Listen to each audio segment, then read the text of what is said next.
ladies and gentlemen, it's another year for movies, but this year honestly has me scared. Why?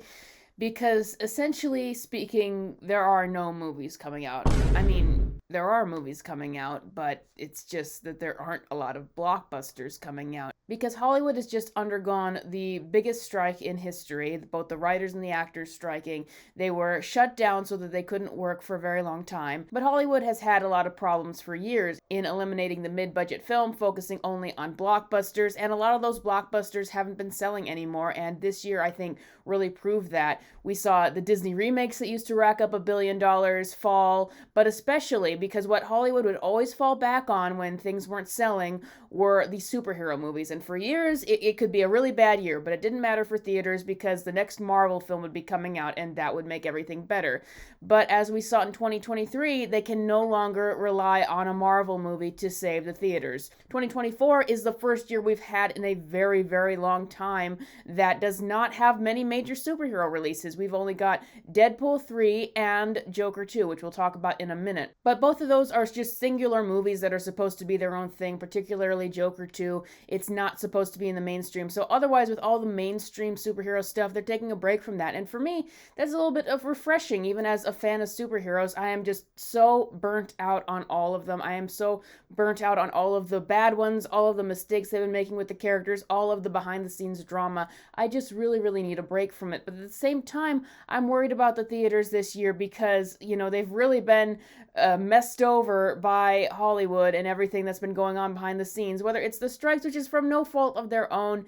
The strikes need to be resolved, so major issues like AI could be resolved, but other things are the way that the business has been conducted, the over-reliance on these IPs that they have bet everything on, that people will always come to these massive IP films, so now that those aren't selling anymore, they have nothing left. They have nothing set up to save it. I mean, of course, there are some movies this year that might sell a lot, but they're all ones with question marks on it. The first big movie of this year is Dune Part 2, and I'm really, really looking forward to that, but the first Dune came out in 2021. It did not get a lot of eyes on it because of the way the box office was because of COVID back then, and so a lot of people are questioning if this Dune Part 2 is going to get a lot at the box office, especially after it was delayed. Then obviously there's Deadpool 3, and that is the one movie that I think is a surefire hit. As long as Disney doesn't do anything to mess with it and Ryan Reynolds sells it in a way that he sold all the films to Deadpool fans before, I think that is a guaranteed hit. But then we have Joker 2, and that one is a bit more of a question mark for me because a lot of people have been turned off for the fact that that is a musical, and I'm a little bit concerned that it's going to be an Aquaman or a Captain Marvel situation where the first movie made $1 billion because of the circumstance that it was released, but the second one just does not strike lightning second time. However, there does seem to be a bit of interest around Lady Gaga as Harley Quinn, so maybe once we get a trailer and once we see more of it, we'll see more hype come up. And then I think the main thing that's releasing next year that might help the theaters a lot is the animated films. Inside Out 2, after a lot of struggling from Disney in particular, I think that Inside Out 2 is really going to bring people in. I think that thing is going to break past the Disney hate and become at least a decent success. I think that Inside Out 2 has the best chance. I wasn't aware of this, but there's a Despicable Me movie coming out next year, and I hate the Despicable Me franchise, but I've never been more happy for it now because the theaters need that.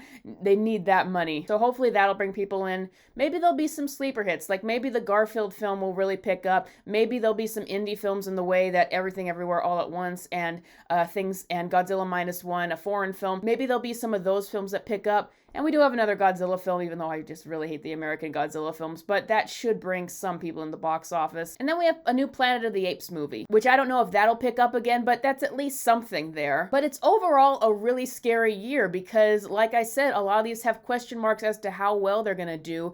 Before, it was always, we'll just bet on the next Marvel movie to save us at the box office if things go wrong. And now that's over. But as rough as this year looks, I want to offer a little box of optimism. Because if this is a really rough year for Hollywood, coming after another really rough year that doesn't have anything to do with COVID, then maybe finally things about how they do business will change again. Because we've clearly seen that they cannot keep spending $300 million plus budgets on these films that they expect to do $1 billion and then they completely bomb. They cannot afford to do that. And they know that they need to change. They know that this isn't working anymore. I mean, they've clearly moved the Captain America 4 film and the Snow White film because they knew that those films were not going to do well. They knew that they were going to bomb. And by the way, those films being removed are not harming the box office because they were going to bomb anyway. They were just going to take up more theaters and hurt movie theaters even more. But as always, I get worried that they're not going to learn the right lessons, because everything that I'm reading from the behind the scenes of Hollywood is that they know something's wrong, they know they're losing money, but they always seem to take the wrong lessons from everything. Like for them, I don't know if they're just going to be like, we just got to hold on until 2025 where we can release Snow White, Captain America 4, Superman Legacy, and try to start up the box office and start up the movie cycle the way we've done it for the past 10 years plus. Is there going to be a major overhaul of the people who are working on these films? I don't know. You would think that things getting even worse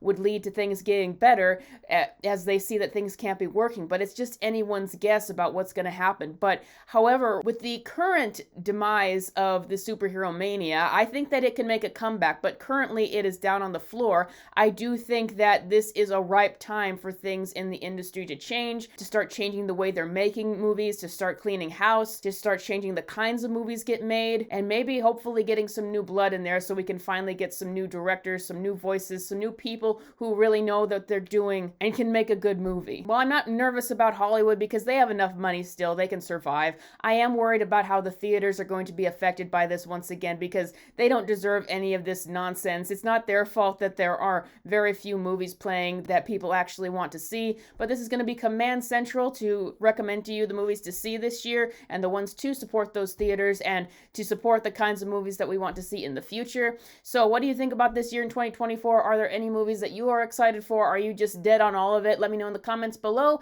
Thank you, patrons. If you want to support me on Patreon, you can check the link in the description. And I am also a filmmaker who is working on her own short film right now, and if you want to support that, also you can support me on Patreon or just like and subscribe to the channel and continue to watch videos. Thank you all for watching, and I will see you guys next time.